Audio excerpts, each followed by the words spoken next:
nepotism, favoritism, cronyism, discrimination, biasness, partisanship, prejudice, partiality, inequality, clique. The list is endless, but they all are faces of the same coin.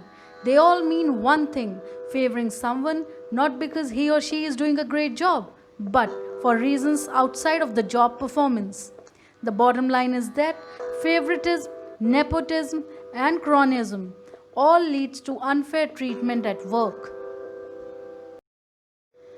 Nepotism, favoritism, cronyism can be hugely detrimental to the morale and productivity of a workplace, causing resentment and a lack of motivation for other employees. It is important for any organization to have an inclusive company culture where every worker feels that they are judged on their performance before anything else. So, what exactly is the face of this worldwide problem which exactly has many known and many hidden faces? I assure you, no one can say they know everything. But there are many signs which anyone can see, feel, and understand. Like the best projects not coming to you, the conferences and trips you are unlucky to be not chosen.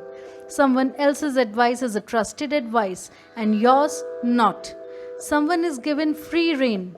Inequality in perks. Someone became a friend. Someone belongs to the old boys club. The family member factor. The drop in standards. The list is endless. Laxmi, one of the brighter spots of a college, is in great stress.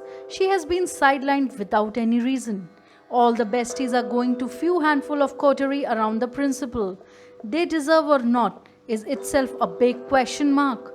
She knows very well that everyone has favorites, but the key is not showing it along with no level playing field given to the deserving candidates. Unfortunately, not everyone's so stealthy. Workplace favoritism is real and it is rough.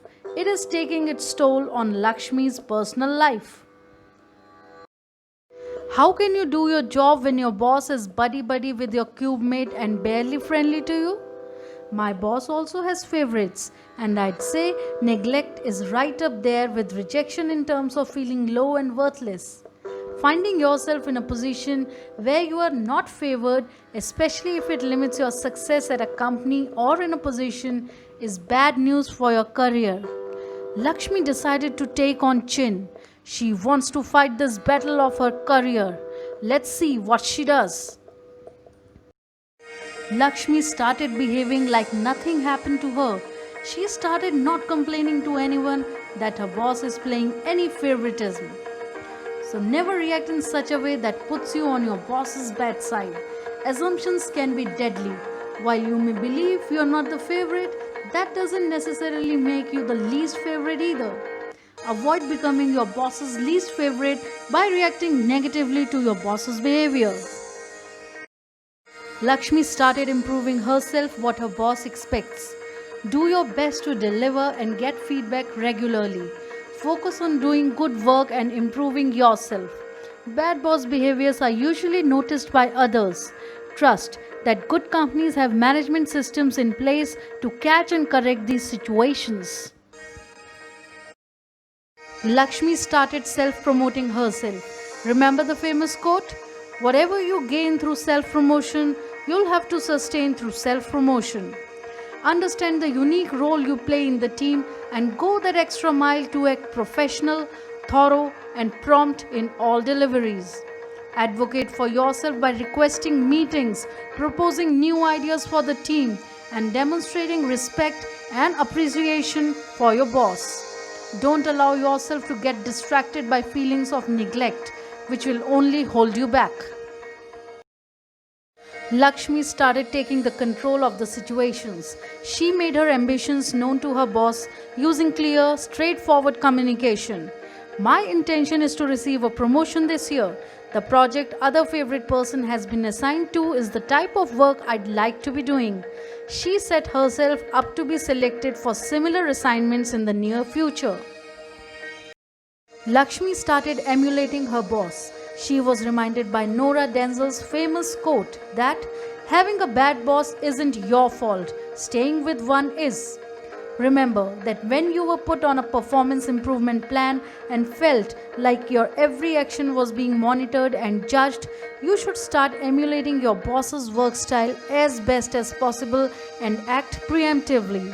When you emulate someone, you imitate them, especially with the idea of matching their success.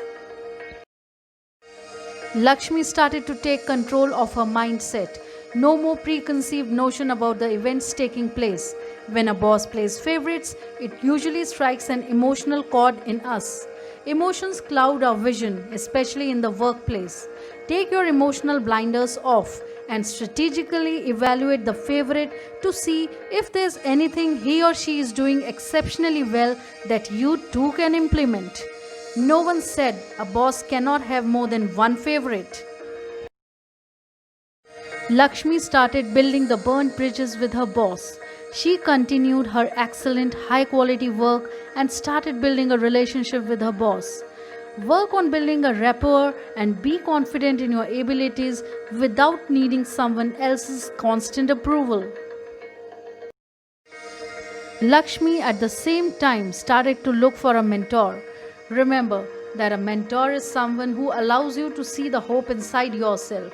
Mentors can help you explore other avenues within the organization and find the best fit for your skill set. And if your mentor can relate, he or she can hopefully guide you towards honing in on your skills and coach you on how to get best noticed by your boss and other leaders within the organization. Laxmi clearly knows that bad-mouthing the boss or her co-workers won't help and could make matters worse. Remember that any signs of anger or bitterness will reflect badly on you. If there are projects or assignments that interest you, take the time to speak to your supervisor about why you should take them on instead of stewing in the less than ideal situation. Laxmi knows that the hottest places in hell are reserved for those who, in times of great moral crisis, maintain their neutrality. She adopted neutral attitude. Remember that be consistent about performing at your best with a neutral attitude. Find a point of connection and try to cultivate it to generate more favorable attention. It will help you to stand out and ultimately improve the situation. Laxmi self-researched her situation before discussing the situation with her boss or HR. She started thinking carefully about what's going on and considered getting candid feedback from her peers. She wanted to know why she is being overlooked, what are other employees doing differently. Remember not to lose your cool and speak bad about your perceived favorites. Rather, listen with an open mind so that the conversations leave you with actionable outcomes. Finally, Laxmi started asking easy to deliver favors from her peers and superiors. We want to again mention here that only easy to deliver favors. Remember that our brains like to justify our behavior, so when your supervisor does a favor for you, their subconscious mind will convince them that they did the favor for her because they like her. Kindness toward others makes people feel good about themselves as well. So your favor will be a double whammy. They'll feel better about themselves and about her. Never criticize, condemn, and complain people.